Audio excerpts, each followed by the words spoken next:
Hello and welcome back to the show, episode 407. And today I have a very good friend of mine with me. His name is John O'Sullivan, and he is the founder of Changing the Game Project and Changing the Game, the Parent's Guide to Raising Happy, High-Performing Athletes and Giving Youth Sports Back to Our Kids. Not only that, he has one of my favorite TED Talks ever. And I don't know if I ever told you this, John, but since I met you and listened to your TED Talk and everything, I now give that TED Talk to every one of my kids' coaches. Yay. Thank you. Because I just think it's so good. So I'll link that TED Talk up in the show notes. But before I do that, I want to say welcome to the show. I'm so happy you're here with me. Thank you. And I'm so impressed that you're 400 episodes in. I think 140 something on our podcast. And it's a lot of work. So congratulations. It sure is. But isn't it fun though? That's the best thing I ever did. Yeah, I agree. It's so much fun. It's so much fun talking to different people and sharing useful information. And it's just fun. Most podcast hosts I know now say deep down secretly at this point we do it for ourselves because we learn so much. It's like I wouldn't stop just because the learning experience is amazing. The people you get to talk to, it's incredible. So yeah, I love it, and yours is one of the great ones for parents, which I think is much needed. So thank you. Well, I appreciate that, and thank you right back. So let's talk a little bit. I guess I didn't say too much about you, but you are a soccer guy. And I know that you spent decades playing and coaching at all different levels, from coaching your children at the little pee-wee, teeny tiny tot level, all the way up through playing and coaching all the way up to the professional level. Mm-hmm. Yeah, many years in the game, still coaching actually. Just finished a 3-year stint with girls who are now 14. Wow. And so navigated them through the middle school years, which was awesome and amazing and fun and exhausting. And then now I actually have a group of 11 and 12-year-old boys that I'm probably run through with a 3-year stint as well. So I love to keep my finger on the pulse by continuing to coach. I think a lot of people who are out there helping coaches get better or whatever aren't actually coaching themselves. And so I think a lot of people say, I appreciate the fact that you share your stories of, one disaster after another when you try something new. And that's what happens sometimes. Oh, it is true. I mean, it's just a work in progress, right? Always. I love it. So I guess one thing I want to bring up right away, because I just read it recently, is your blog. Did it just come out today? I just read it, and it was talking about legacy letters. Oh, yeah. Wow. What a fabulous idea. I now want to send it to my husband who coaches volleyball. Yeah, well, yeah, this is great. And it was actually written by James Leith, one of the guys who works with me and for me. And he's the one who introduced the idea to me. And I do write about it in my new book, but I think it's so critical and so important. And so basically the idea is this: if you run, especially, a college program or a high school program where you want to connect the past, present, and future of your program, what James started doing when he worked at IMG Academy was he would get his athletes to write a letter. And so let's say it was a football player. He would write a letter about what it meant to be number 72, right? What it meant to be part of this program, what he learned, how he developed, what it means to pull on this jersey. And then that goes into a notebook. And then every year when the next number 72 comes along, he gets his uniform and he gets the notebook that says, here's all the people who've been number 72 before you. right? And so you could do this with events by swimming. You could do this with weight classes in wrestling. There's lots of different ways you can bring it up, but I've started doing it with some of the college teams I work with, because they all want their alums connected as well. I'm like, so reach out to your alums and get them to write in what it meant to be part of this program, so that someone comes new and they see what how quickly these 4 years go by, and what this program has meant to someone who came before them. And I think it really is just a very powerful thing that makes the sport experience, less ephemeral and much more long lasting, Mm-hmm. And I was thinking about it when I was reading that blog, how when you are a young athlete stepping onto a team, there's so much coming at you. You want to make the coach happy. You want to bond with your teammates.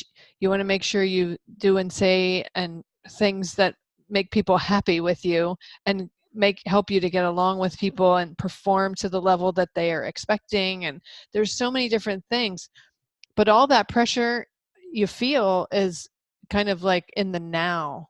Mm-hmm. So what I love about those legacy letters is it kind of takes you out of, I imagine it would take the athlete out of all the now, make sure I'm on time, make sure I'm the first when they call us back, make sure I work hard outside of the practice gym field, whatever, like all that now stuff.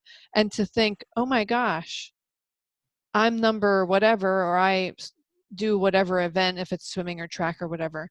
And then look at these letters from these people who were in this same gym or in this same pool or on this same field doing the same thing.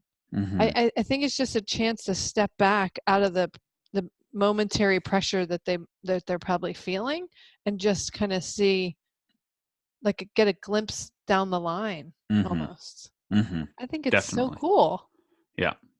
Yeah, no, I 100%, I totally agree. I think it's such an important thing. And I think if we as coaches start attaching that higher purpose, then really good things happen, and so I think this is just one way that we can do it. And I think it's a very powerful way. And, I mean, as a parent, right, I've gotten letters from my parents about what it meant to be a parent, right? That's kind of a legacy letter, right? Yeah. Whether I'm proud of you, or whether what they learned when I was a child, or some difficult situation my parents had. I had a brother who passed away. What's that like to deal with? All those sort of things. I just think it's, like you said, it's wisdom that allows you to take a step back, take a deep breath, and realize that we're all part of something bigger than what's in front of my face right now. So true. So your new book that's coming out, and hopefully December 10th. December 10th. That's the as long as all the technology works. Right. That's a big if. It's a lot of moving parts out there, but that would be the plan. But if all comes together, I would say December 10th would be definitely our date where it'll be out, or at worst, you can pre-order it. Exciting. So it is called Every Moment Matters, Mm-hmm. How the World's Best Coaches Inspire Athletes and Build Championship Teams. Mm-hmm. So what other kind of things do you talk about in that book?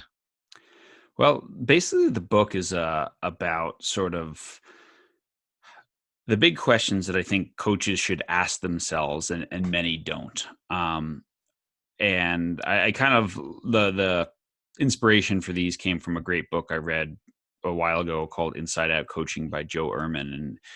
And so the book is broken up into 4 parts based on these questions. Why do I coach?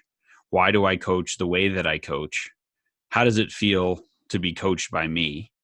And how do I define success? Right. And so it's the same thing for me is, right, why do I coach? How do I coach? What does it feel like to be coached by me? And what is success for me? And I think when coaches really dive deep into those questions, you get beyond the just win, and realize that there's something deeper and more fulfilling about coaching when you have a higher purpose than winning, when you're really attached to your why do I do this, when you understand how kids learn and create an athlete or a person centered environment, rather than a coach centric environment. And when you really pay attention to what does it feel like to show up here every day, because if it feels great and kids look forward to it, they're going to come back. And if it feels lousy, then they're not going to come back.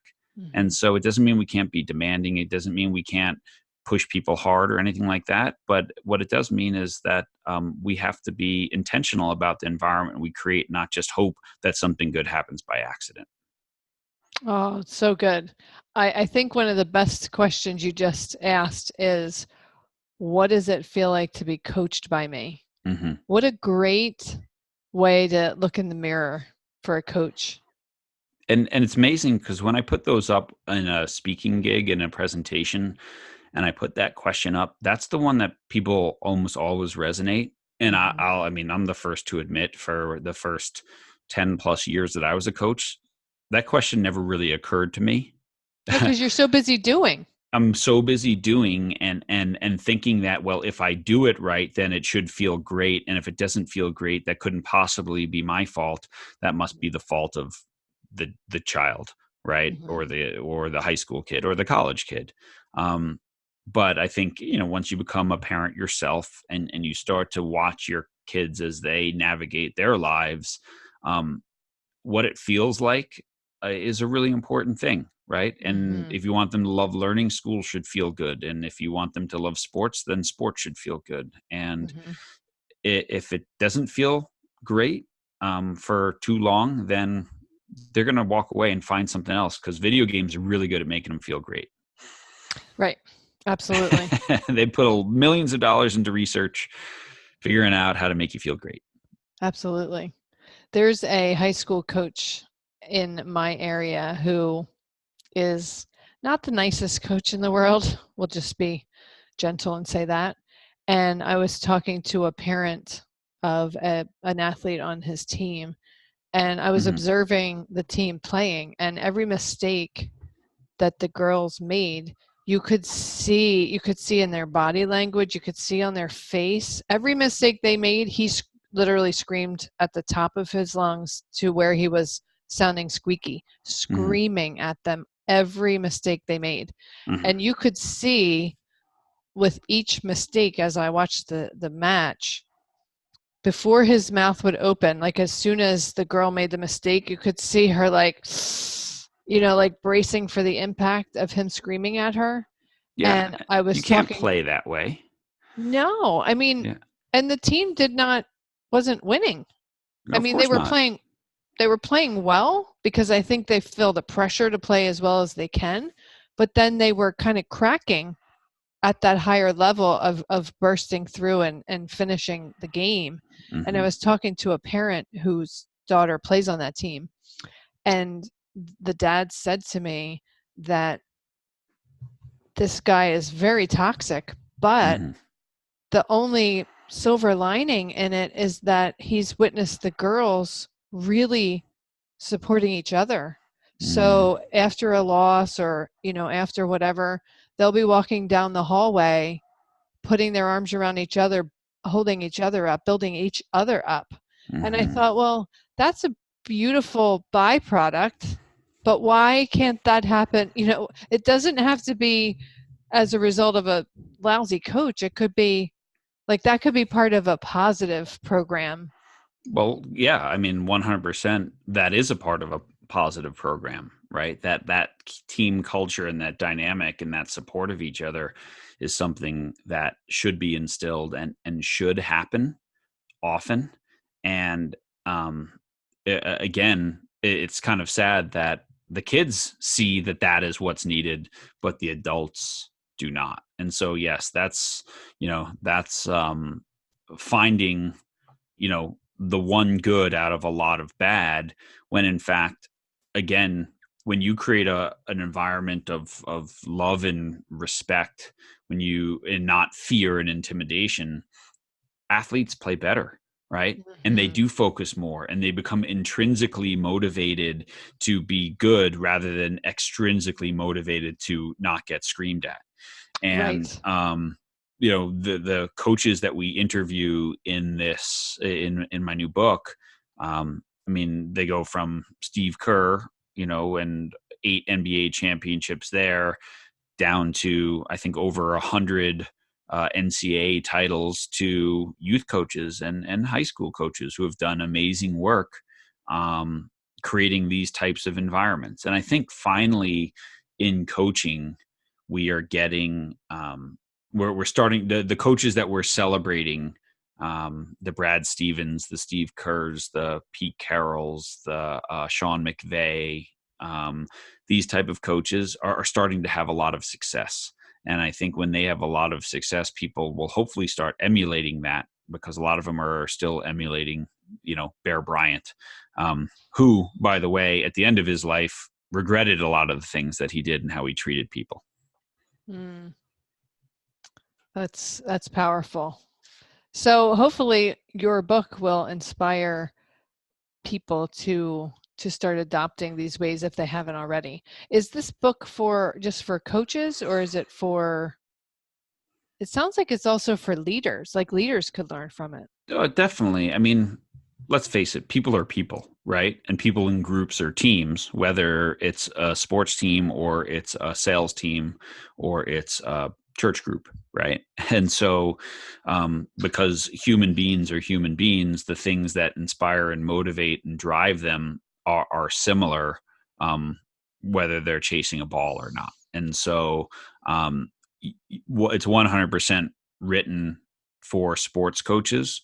But when I go around and I've seen some of the biggest names in business leadership give talks, Jim Collins, Pat Lencioni, and they talk about is sports. So because it's a great metaphor and analogy and something that we all understand and has touched all of our lives. It definitely is a great metaphor. Mm-hmm. You really can apply so many sports experiences to just life lessons. Mm-hmm. That's why I love it, and I love the work that you do so much. Thanks. Yeah, this book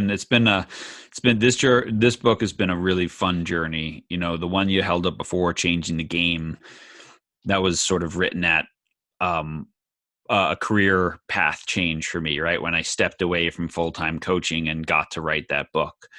This book I had to write, in between speaking all over the world and running Changing the Game project. And so most of it was written between 4 and 8 a.m. before everyone else woke up.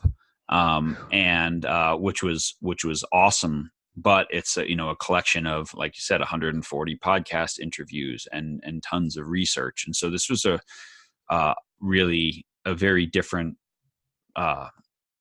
animal to attack for me. But I'm super happy with it. My writing style has evolved over the years, and I think it's going to provide a lot of value for a lot of people. I certainly hope it will. I know it will, because I know the work that you do and the work ethic that you have. And it sounds like this book was a pure labor of love for you. It definitely was. You can see the bags under my eyes. Well, nothing that's worth it in the world comes easily, right? True. That's so true. Very true.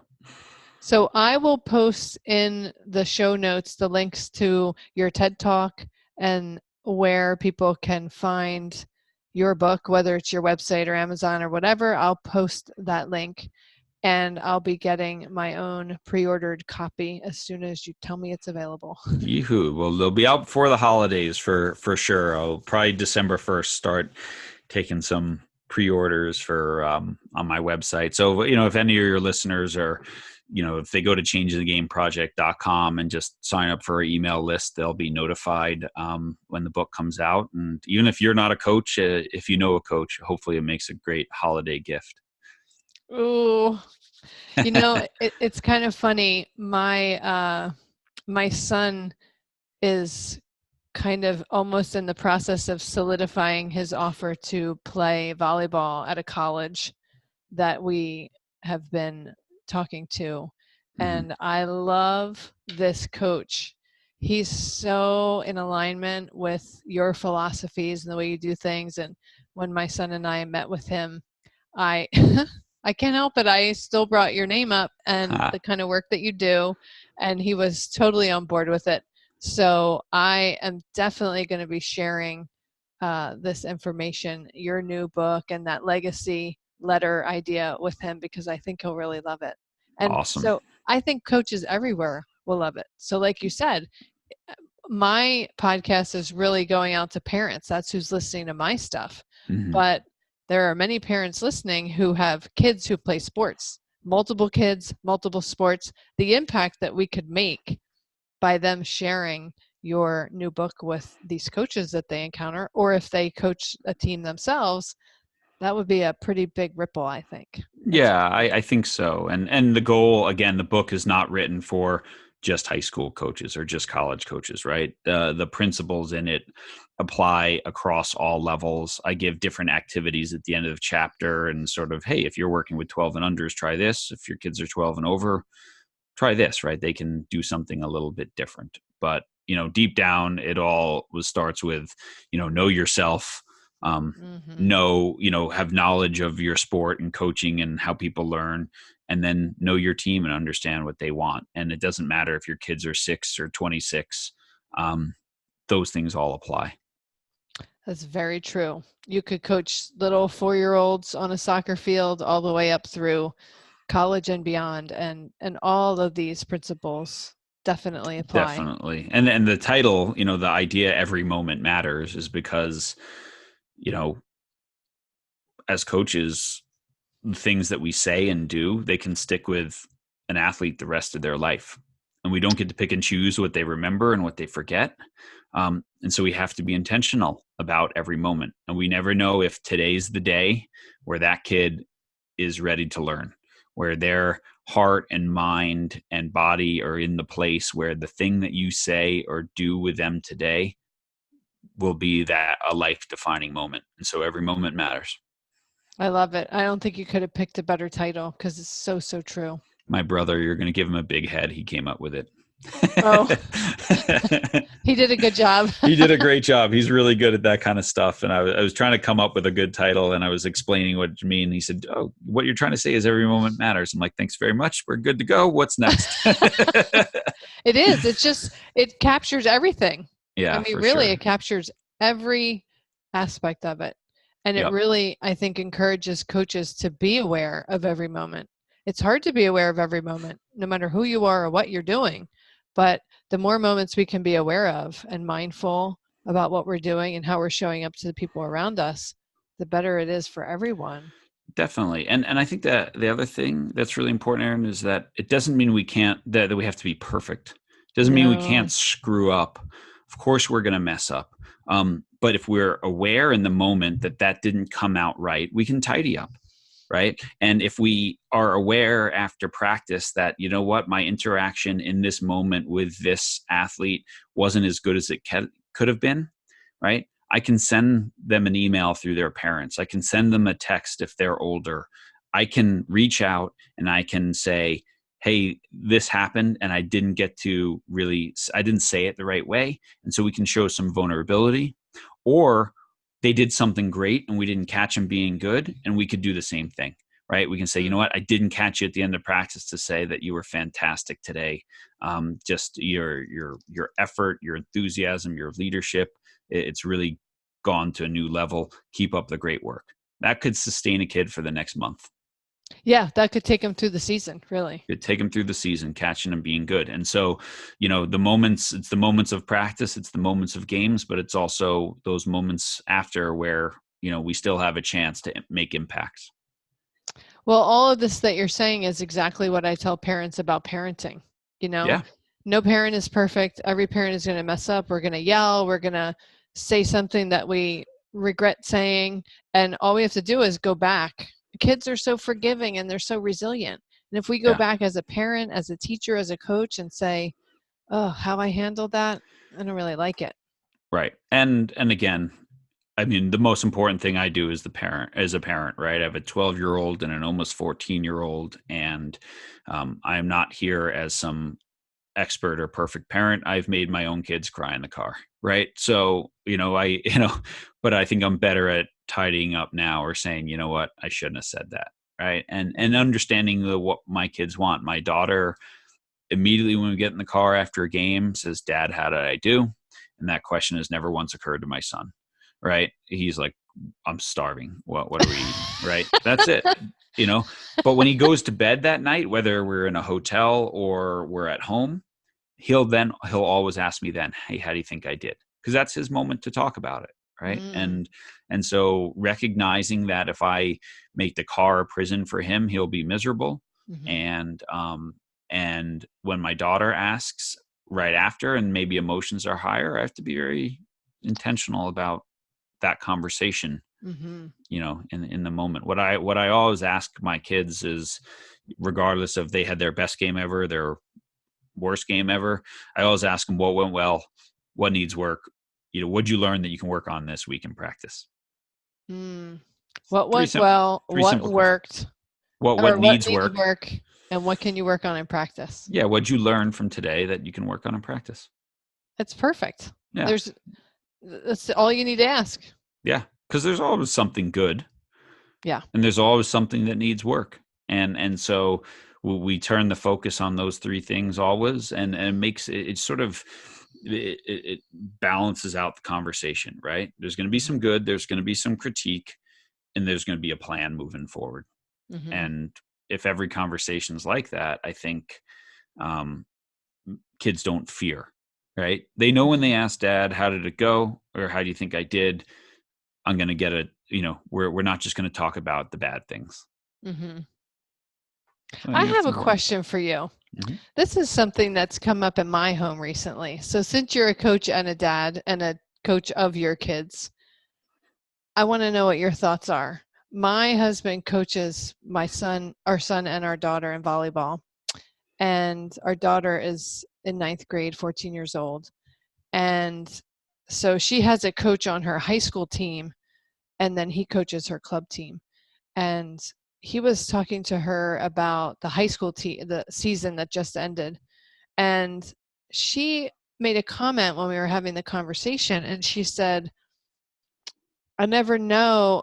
It's so bizarre. Like she said, I never know if you're just saying whatever, if you say something nice, I don't, or positive about the way I play, I never know if you're saying it just to be nice because you're my dad, or you're saying it because it's true. And we were both kind of stunned. Like, how do you not understand that? First of all, dad knows a ton about the sport.